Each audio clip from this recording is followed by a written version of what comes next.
स्वागत है आप सभी का हमारे YouTube चैनल ऑनलाइन क्लासेस में। हम पढ़ रहे थे 12th क्लास की मैट्रिक्स को यानी अवयव। अब तक हमने मैट्रिक्स की परिभाषा, मैट्रिक्स के टाइप्स में हमने बेसिक टाइप और इक्वल मैट्रिक्स यानी समान मैट्रिक्स, परिवर्त मैट्रिक्स, सममित मैट्रिक्स और विषम सममित मैट्रिक्स के बारे में पढ़ा। उनके ऊपर आधारित कुछ बेसिक क्वेश्चन भी किए।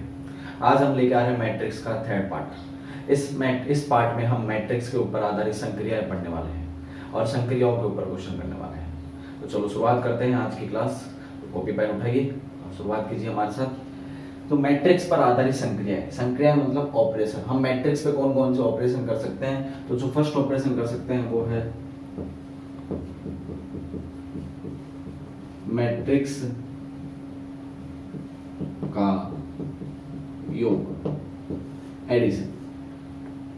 तो उसमें पहली चीज क्या है कि दो मैट्रिक्स का योग तभी संभव है जब उनकी कोटि समान हो। दो मैट्रिक्स का योग तभी संभव है जब उनकी कोटि समान हो, यानी उनका क्रम समान होना चाहिए। दूसरी चीज क्या है? इनके योग से प्राप्त मैट्रिक्स, इनके योग से प्राप्त मैट्रिक्स के अवयव उनके संगत अवयवों के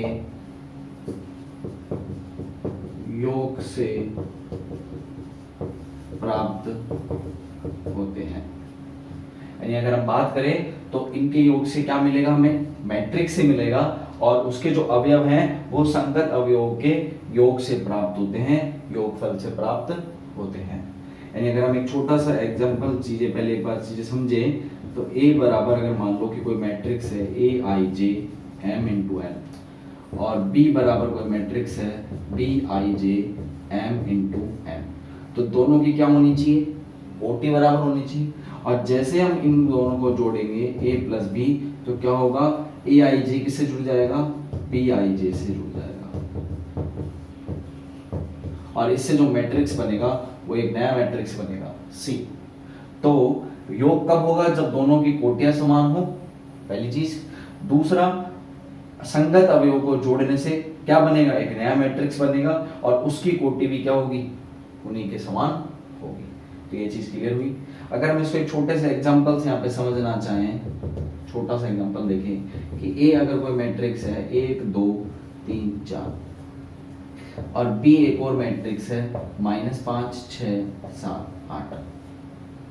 तो जैसे आप A प्लस बी करेंगे तो क्या होगा? संगत से तो 1 में -5 ऐड हो जाएगा, 2 में 6, 3 में 7 और 4 में 8। यानी जैसे सिंपल हम जोड़ते हैं वही चीज यहाँ पे काम करेगी। तो 1 में से -4 हो गया, 8 10 और 12। तो आपने देखा कि A भी 2 गुणा 2 कोटि का था, B भी 2 गुणा 2 कोटि का था, तो जो रिजल्ट आया वो भी 2 गुणा 2 कोटि का ही आया। और कैसे जोड़ा? संगत से संगत, यानी Aij यानी A11 को B11 से, A12 को B12 से, A21 को B21 से और A22 को B22 से, यानी संगत अवयवों को जोड़ना है। तो ये सिंपल सा योग होता है। तो चीज क्लियर हुई। नेक्स्ट पॉइंट हम देखते हैं। सेकंड गुणधर्म है व्यवकलन। व्यवकलन का मतलब होता है माइनस करना यानी घटाना। सिंपल से अगर हम इसको बात करें तो इसका मतलब होता है घटाना।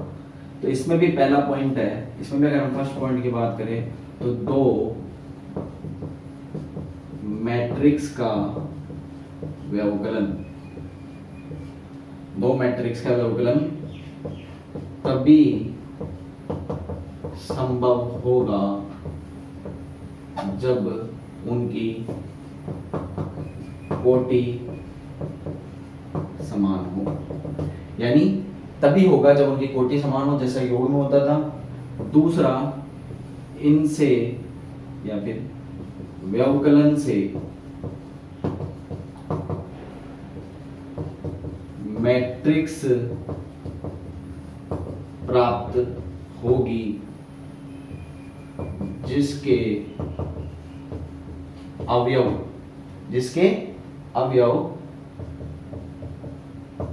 संगत मैट्रिक्स के अवयवों का व्यवकलन यानी घटाने से प्राप्त होती है। यानी व्यवकलन से मैट्रिक्स मिलेगी और उस मैट्रिक्स के जो अवयव होंगे वो संगत अवयव मैट्रिक्स यानी जो मैट्रिक्स को हम घटाना चाह रहे हैं उनके व्यवकलन यानी घटाने से प्राप्त होगी।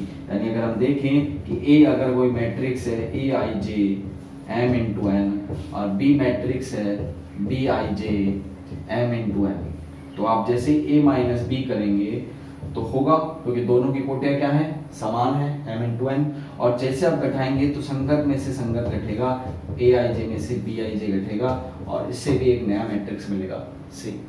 तो चीजें क्लियर हुई कि क्या करना है, कोटियां समान होनी चाहिए और दूसरा संगत में से संगत को घटाना है, A11 में से A1 B11 को ही घटाना है, दूसरे को नहीं घटाना है। नंबर का ध्यान रखना है।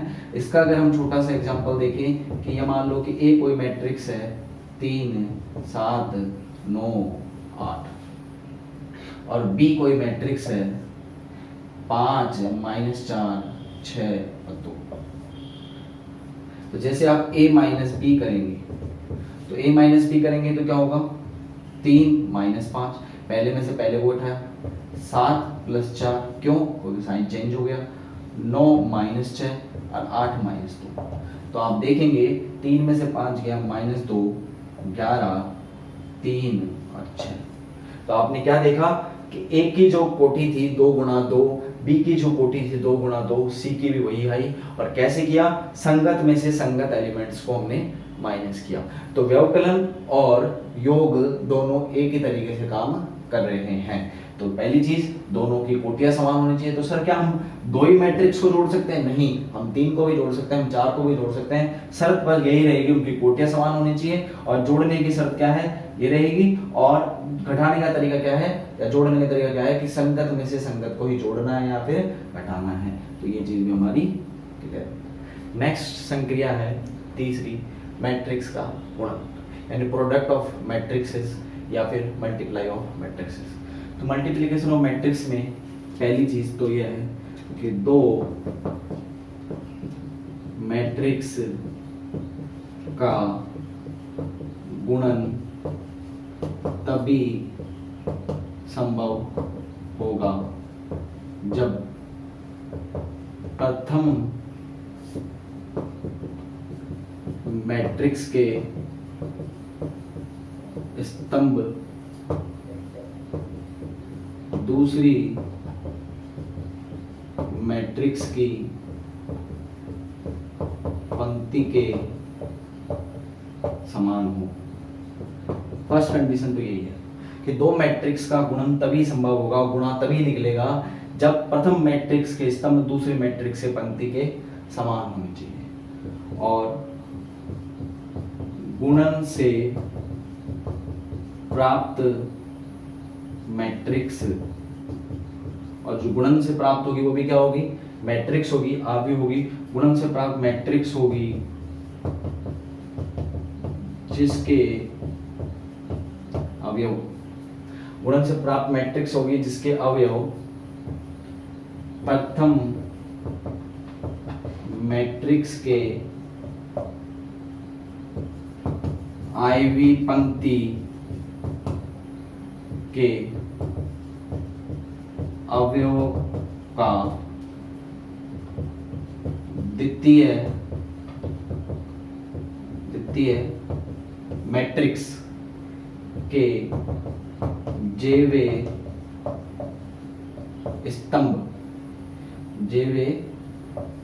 स्तंभ के अवयवों के गुणनफल के योग के समान होता है। तो पहली कंडीशन क्या है कि दो मैट्रिक्स का गुणा तभी संभव होगा जब पहली मैट्रिक्स की जो स्तंभ है वो दूसरे मैट्रिक्स के पंक्ति के समान हो, और गुणन से जो प्राप्त होगी वो मैट्रिक्स ही होगी यानी आव्यूह होगा। और उसके अवयव कैसे पता लगेंगे कि प्रथम मैट्रिक्स के आईवी पंक्ति को हम द्वितीय मैट्रिक्स के जेवे स्तंभ से गुणा करेंगे तो गुणनफल से क्या होगा, योग प्राप्त होगा, वो ही क्या कहलाएगा, अवयव कहलाएगा। यानी अगर हम छोटा सा समझे कि अगर ए कोई मैट्रिक्स है A I J M into P और बी कोई मैट्रिक्स है B I J P into N, अब इनका गुणा संभव होगा। क्यों? क्योंकि m इंटू पी और p इंटू एन को अगर हम देखें तो इसके स्तंभ, आपको ये पता है कि पहला पंक्ति को बताता है दूसरा स्तंभ को बताता है, तो इसके स्तंभ और इसकी पंक्तियां बराबर है तो गुणा संभव होगा। और जो इसकी कोटि आएगी गुणा की, किसकी, गुणन की, वो क्या आएगी m इंटू एन, यहाँ से m बचा और यहाँ से n बचा, तो ये गुणा होगा। और गुणा कैसे करना है कि आई की पंक्ति को किससे गुणा करेंगे, जे वे स्तंभ से गुणा करेंगे। तो हम एक एग्जांपल देखेंगे, यहां तक चीज क्लियर हुई। तो गुणन के ऊपर आधारित हम एक क्वेश्चन लेते हैं कि जैसे मान लो ए मैट्रिक्स है बी मैट्रिक्स है, तो सबसे पहले तो हम ये चेक करेंगे गुणन में कि डायरेक्ट गुणा निकलने लग जाएंगे। सबसे पहले ये चेक करेंगे गुणा में कि गुणन होगा या नहीं होगा। तो आप देखेंगे इसकी कोटि है 2 गुणा 2, 2 पंक्तियां हैं 2 स्तंभ हैं। इसकी कोटि है 2 गुणा 3, 2 पंक्ति और 3 स्तंभ है। तो अगर हम बात करें ए बी की, क्या ए बी होगा, तो हम देखेंगे कि ए की कोटि है 2 गुणा 2, बी दूसरे नंबर पे लिखा है तो बी की कोटि है 2 गुणा 3, तो ये दोनों बराबर हैं अतः गुणन होगा। और जो रिजल्ट आएगा वो कितनी कोटि का आएगा, 2 गुणा 3 कोटि का। अब गुणा कैसे करते हैं वो आप यहाँ देखिए। सबसे पहले आप ए बी निकालना चाह रहे हैं तो आप पहले ए को लिख लें 1 2 3 4, फिर बी को लिख लेंगे 5 6 1 7 8 2, दोनों को लिख लिया आपने। अब आपको मैंने बताया था कि पहले तो हम ये चेक करेंगे गुणा होगा नहीं होगा, तो हमें दिख गया कि गुणा होगा। अब गुणा कैसे करेंगे कि प्रत्येक पंक्ति यानी आईवी पंक्ति का जेवे स्तंभ से, लेकिन ध्यान रखना है संगत होना चाहिए। कैसे? पहले का पहले से, तो 1 का 5 से करेंगे, 5 एकम 5 प्लस यानी योग 2 का 7 से करेंगे, 2 7 14। यानी अगर हम बात करें बेसिक तो पंक्ति का स्तंभ से करना है। 1 का 6 से, 6 एकम 6, 2 का 8 से, 8 दूनी 16, 1 का 1 से 1 एकम 1, 2 का 2 से 2 दूनी 4। तो हमने क्या करा, पहली पंक्ति का तीनों स्तंभों से मल्टीप्लाई कर दिया। 1 का 5 से, 2 का 7 से, 1 का 6 से, 2 का 8 से, 1 का 1 से, 2 का 2 से, यानी स्तंभ से पहली पंक्ति का काम हो गया, यानी आई यानी पहला। फिर आई यानी दूसरा, तो दूसरे का करेंगे 3 का 5 से 15 और 4 का 7 से 28, 3 का 6 से 18 और 8 का 4 से 32, 3 और 4 का 8 से 2। अब इस बार हम दूसरी पंक्ति का वही तीनों स्तंभ से किया। तो प्रत्येक पंक्ति का प्रत्येक स्तंभ से गुणा करना है। बस गुणा करते टाइम आपको ये ध्यान रखना है कि पहले का पहले से ही हो, दूसरे से ना हो, संगत होना चाहिए। अब आप जब इसको सोल्व करेंगे तो 5 और 14 19, 22 5, 43 50 और 11। और रिजल्ट आप देखेंगे तो आपको दिखेगा कि 2 कोटि है, 2 तो पंक्तियां हैं और 3 स्तंभ हैं, तो 2 गुणा 3 ही आ रहा है। चीज क्लियर हो रही है? तो इस प्रकार से हमें मैट्रिक्स का गुणा करते हैं। तो पहले सबसे पहली चीज क्या देखनी है कि मैट्रिक्स का गुणा होगा ना होगा। फिर गुणा होने के बाद गुणा कैसे करना है, प्रत्येक पंक्ति का प्रत्येक स्तंभ से, यानी ऐसे का ऐसे गुणा करना है। अब माइंड में आता है कि सर क्या हम बी ए नहीं निकाल सकते? तो अगर हम देखें तो बी पहले नंबर पे आ गया, तो बी की कोटि है 2 गुणा 3 और ए की कोटि है 2 गुणा 2। तो आप देखेंगे कि दोनों बराबर नहीं है, तो अतः ये क्या नहीं है, संभव नहीं है, यानी ये मान नहीं निकलेगा। क्लियर हुआ? तो इस प्रकार से हम ये सवालों को सोल्व करते हैं। नेक्स्ट चौथा गुणधर्म है, चौथी संक्रिया है मैट्रिक्स का अदिश से गुणनफल। अदिश क्या होता है, एक राशि यानी एक नंबर। तो इसमें चीज क्या है कि यदि मैट्रिक्स ए है तो उसका n अदिश से गुणन एक मैट्रिक्स होगी। यानी अगर कोई मैट्रिक्स ए है और उसका n से अदिश गुणन करेंगे तो वो क्या होगी, एक मैट्रिक्स होगी और उसका अवयव ए के अवयवों को n गुणा करने से प्राप्त होगा।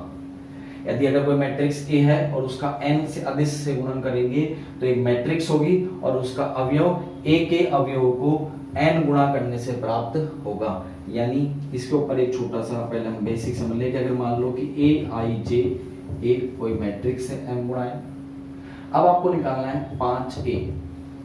तो कुछ भी नहीं करना, अगर हम किसी मैट्रिक्स को किसी अदिश संख्या यानी किसी संख्या से, अदिश का मतलब है एक तरीके से नंबर, संख्या, गुणा, तो अगर हम किसी अदिश से गुणा करेंगे तो प्रत्येक अवयव यानी ए आई जे किससे गुणा हो जाएगा, 5 से गुणा हो जाएगा और इससे जो मैट्रिक्स बनेगी वो मैट्रिक्स बनेगी। इसका एक अगर हम छोटा सा एग्जांपल यहाँ पे देखें कि मान लो कि ए कोई मैट्रिक्स है 1 2 3 4 और आपको निकालना है 3a, तो क्या करेंगे, प्रत्येक अवयव को 3 से गुणा कर देंगे। तो 3 एकम 3, 3 दूनी 6, 3 3 9, 3 चौक 12। तो इस प्रकार से हमें मैट्रिक्स का अदिश गुणन क्लियर होता है। अब तक जो हमने पढ़ा उसके ऊपर हम कुछ क्वेश्चंस करते हैं, जैसे और प्रैक्टिस हो हमारी।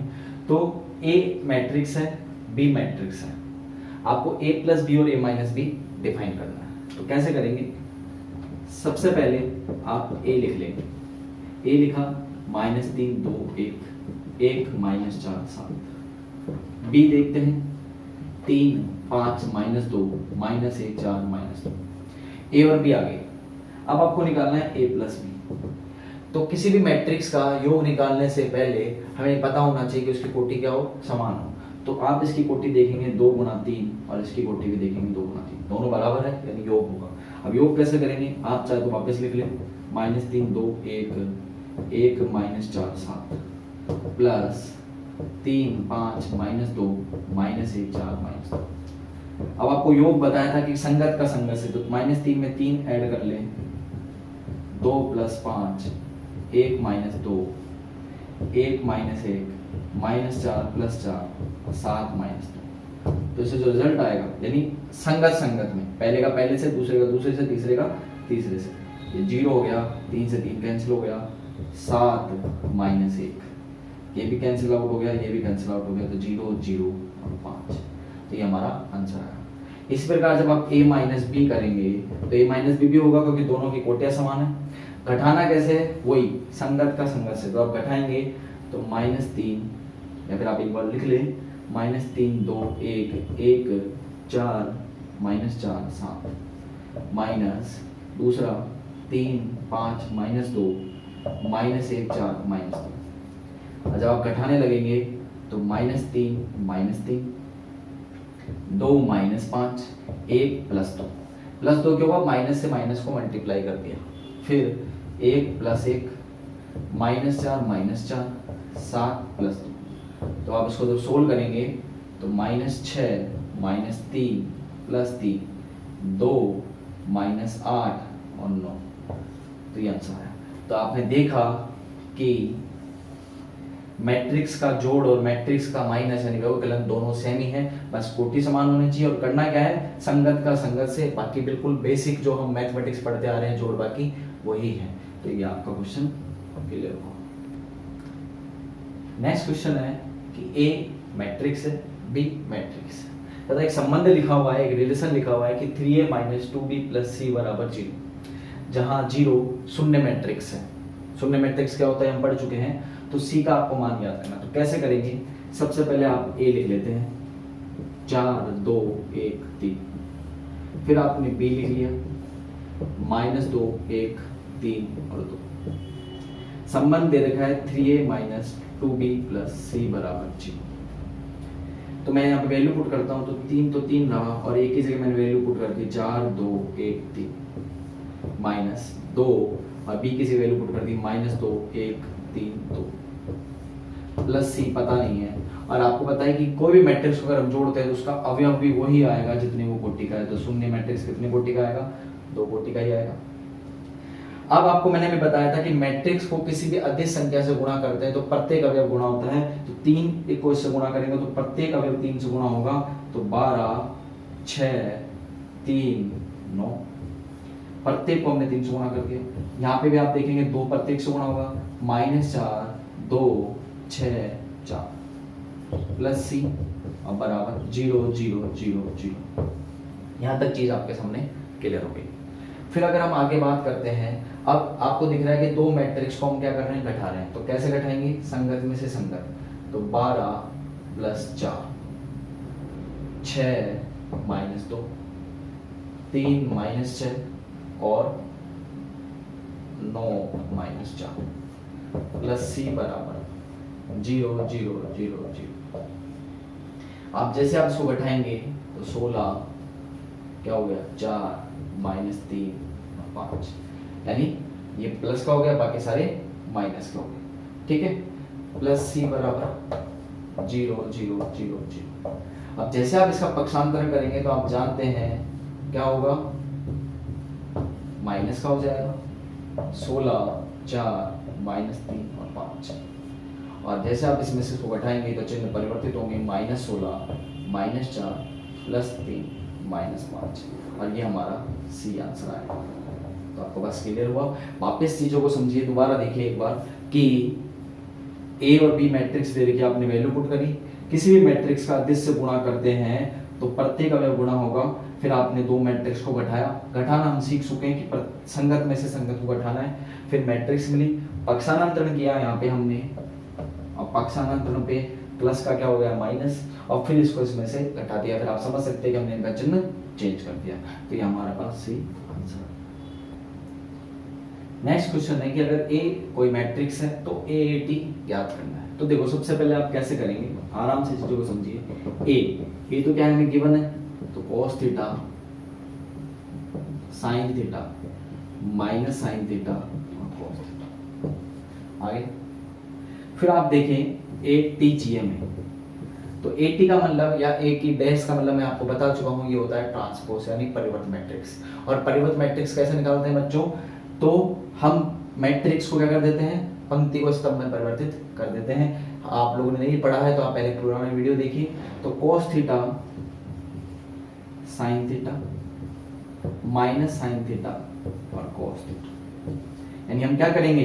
पंक्ति को स्तंभ में चेंज कर देंगे, ऐसी लाइन को खड़ी लाइन में चेंज कर देंगे। तो ये यूं हो गया और ये AT हो गया। अब आपको निकालना है AAT, तो A की जगह A का मान cos theta sin theta minus sin theta cos theta, और AT की जगह cos theta minus sin theta sin theta और cos थीटा।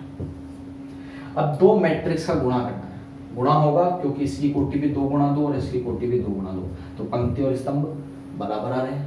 अब गुणा कैसे करते हैं? वापस आप चीजों को याद रखें, पंक्ति का स्तंभ से और प्रत्येक का, तो पहली पंक्ति का पहले स्तंभ से करते हैं, तो cos का cos से करेंगे cos स्क्वायर थीटा, और sin का sin से करेंगे sin स्क्वायर थीटा, cos का माइनस sin से करेंगे minus sin theta cos theta, और sin थीटा का फिर cos से करेंगे plus sin theta cos theta.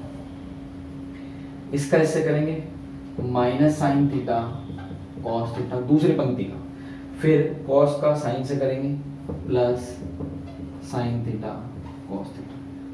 अब माइनस sin थीटा का इससे करेंगे minus minus plus sin square theta plus cos square theta. दोबारा देखिए बच्चों, cos का cos से cos स्क्वायर, sin का sin से sin स्क्वायर, cos का माइनस sin से minus sin theta cos theta, और sin का cos से sin theta plus cos theta. मैंने क्या बोला था कि प्रत्येक पंक्ति का प्रत्येक स्तंभ से करना है, संगत का संगत से करना है, और जो गुणनफल आएगा उसका योग करना है। फिर दूसरा देखो माइनस sin का cos थीटा से और फिर cos का sin से। अब आप देखेंगे तो आप जानते हैं कि cos square theta plus sin square theta क्या होता है? 1। ये हम 10th में पढ़ के आ चुके हैं, 11th में पढ़ चुके हैं। ये दोनों कट गए 0, ये दोनों कैंसिल आउट हो गए 0 और ये 1। और आप जानते हैं इस मैट्रिक्स का नाम क्या होता है? I। तो आप कह सकते हैं कि आंसर क्या आ रहा है? इकाई मैट्रिक्स आ रहा है। तो ये चीज क्लियर हुई। नेक्स्ट क्वेश्चन है क्वेश्चन नंबर 4। ए मैट्रिक्स और बी मैट्रिक्स दे रखी है, आपको बी ए ज्ञात करना है और आईटा बराबर √-1। आईटा क्या होता है ये आप पढ़ चुके हैं सम्मिश्र संख्याओं में, कॉम्प्लेक्स नंबर में 11th क्लास में। तो हम स्टार्ट करते हैं क्वेश्चंस को। सबसे पहले आप ए लिख लेते हैं माइनस आईटा 0 0 आईटा, बी बराबर 0 आईटा आईटा 0। आपको निकालना है बच्चों बी ए। तो सबसे पहले गुणन में करने से पहले आप पहले माइंड में ये सेट कर ले कि हमें ये चेक करना है कि गुणन होगा ना होगा। तो गुणन की अगर बात करें तो इसकी कोटि है 2 × 2 और इसकी कोटि है 2 × 2। तो b की कोटि है 2 × 2 और a की कोटि है 2 × 2। तो आप दिख रहे हैं कि आपको ये चीज बराबर आ रही है। तो जो रिजल्ट आएगा वो आएगा 2 × 2 कोटि का। पंक्ति और स्तंभ बराबर हो गए। अब गुणा कैसे करेंगे, b लिख लेंगे 0 आईटा आईटा 0, ए लिख लेंगे माइनस आईटा 0 0 आईटा। अब गुणा करेंगे पंक्ति का स्तंभ से। बार बार चीजों को मैं रिपीट कर रहा हूं कि पंक्ति का स्तंभ से और प्रत्येक पंक्ति का, ये आप ध्यान रखें। तो पहली पंक्ति का पहले स्तंभ से करते हैं, तो देखो नंबर वाइज करते जाएंगे कंटिन्यूअस से। 0 का आईटा से करेंगे, बोलो 0, और आईटा का 0 से करेंगे फिर 0, बहुत बढ़िया। फिर 0 का 0 से करेंगे 0, और आईटा का इस आईटा से करेंगे तो ये हो गया आईटा स्क्वायर। फिर दूसरी पंक्ति को लेते हैं, आईटा का माइनस आईटा से करेंगे माइनस आईटा स्क्वायर, और 0 का 0 से करेंगे 0, फिर आईटा का 0 से करेंगे 0, और फिर 0 को आईटा से करेंगे 0। तो एक एक पंक्ति का एक एक स्तंभ से करना है, यानी ऐसे लाइन का ऐसे करना है, यानी आप वापस समझे, ऐसे का यूं जाना है, यानी यूं से यूं, पंक्ति का स्तंभ से। अब आगे हम चीजों को समझे। 0 0 0 0 प्लस आईटा आईटा स्क्वायर, और तो देखें तो 0 प्लस 0 0 0 प्लस आईटा आईटा स्क्वायर, आईटा स्क्वायर का मतलब हो गया -1, फिर आईटा स्क्वायर का -1 और -1 को करें तो +1, और 0 प्लस 0 0। जिन बच्चों को नहीं समझ में आया वो चीजें देखें, आईटा बराबर होता है √में -1 और आईटा स्क्वायर करते हैं तो क्या आता है -1, यानी अंडर हट जाएगा तो ये -1 हो गया और यहाँ पे +1 होगा। तो ये हमारा आंसर आ गया। तो चीजें क्लियर हुई कि कैसे हम इसको सोल्व करें। आप ए भी निकाल सकते हैं यहाँ पे, तो चीज क्लियर। ए और बी हमें गिवन है, a + bt हमें ज्ञात करना है। तो सबसे पहले हम a लिख लेते हैं। a लिखा 2 3 -4 -1 2 3, b लिखा -1 2 3 4 -5 -6। इसकी कोटि है 2 × 3, इसकी कोटि है 3 × 2। अब आपको दिख रहा है कि हम a और b को तो नहीं जोड़ सकते। क्यों नहीं जोड़ सकते? दोनों की कोटियां समान नहीं है।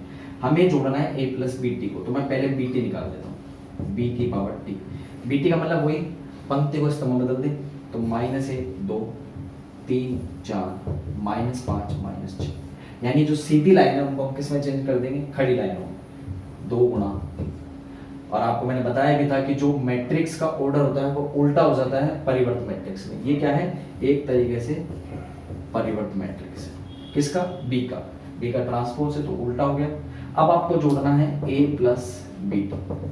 तो a लिख लेते हैं 2 3 -4 -1 2 3, प्लस b कितना है -1 3 -5 2 4 -4। जब आप जोड़ेंगे तो वही संगत का संगत से, तो 2 -1 3 + 3 -4 -5, -1 + 2 2 + 4 और 3 -6।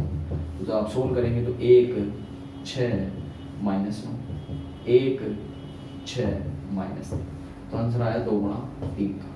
तो यहाँ से हम मैट्रिक्स का योग निकाल सकते हैं। तो यहाँ पे हमने एक नई चीज क्या सीखी, बीटी, और फिर बीटी के बाद योग करना, तो आप योग सिंपल वही है। तो यहाँ तक ये चीजें क्लियर। तो आज हमने इस वीडियो में मैट्रिक्स के ऊपर आधारित संक्रियाएं पढ़ी, ऑपरेशंस पढ़े, योग पढ़ा, व्यवकलन पढ़ा, मैट्रिक्स का गुणा पढ़ा, मैट्रिक्स का मैट्रिक्स से गुणा पढ़ा, और मैट्रिक्स का अदिश राशि यानी किसी संख्या से गुणा पढ़ा, और उसके ऊपर हमने आधारित कुछ क्वेश्चंस ट्राई किए। नेक्स्ट वीडियो में हम मैट्रिक्स के योग और गुणन पर गुणधर्म लेके आ रहे हैं, साथ साथ उसके ऊपर और इम्पोर्टेंट क्वेश्चंस करेंगे। हमने इस वीडियो के डिस्क्रिप्शन में आपको केमिस्ट्री के वीडियो के बारे में एक लिंक दिया है, जिस पे जाकर आप केमिस्ट्री की वीडियो देख सकते हैं। उस चैनल की भी सबसे अच्छी खास बात यही है कि आपको उसमें ज़्यादा से ज़्यादा अच्छी तरह से कॉन्सेप्ट क्लियर कराए जाएंगे, अच्छे क्वेश्चंस कराए जाएंगे, अच्छी तरह थ्योरी कंसेप्ट केमिस्ट्री के पूरे कॉन्सेप्ट क्लियर होंगे। तो आप उस वीडियो को, उस चैनल को भी आप सब्सक्राइब करें, चैनल को लाइक करें, और हमारा वीडियो आपको कैसा लग रहा है उसके बारे में आप हमें कमेंट करके बता सकते हैं, और आप क्या क्या पढ़ना चाहते हैं उसके बारे में आप हमें कमेंट करके बता सकते हैं। तो चैनल को सब्सक्राइब करें और चैनल को लाइक करें। Thank you.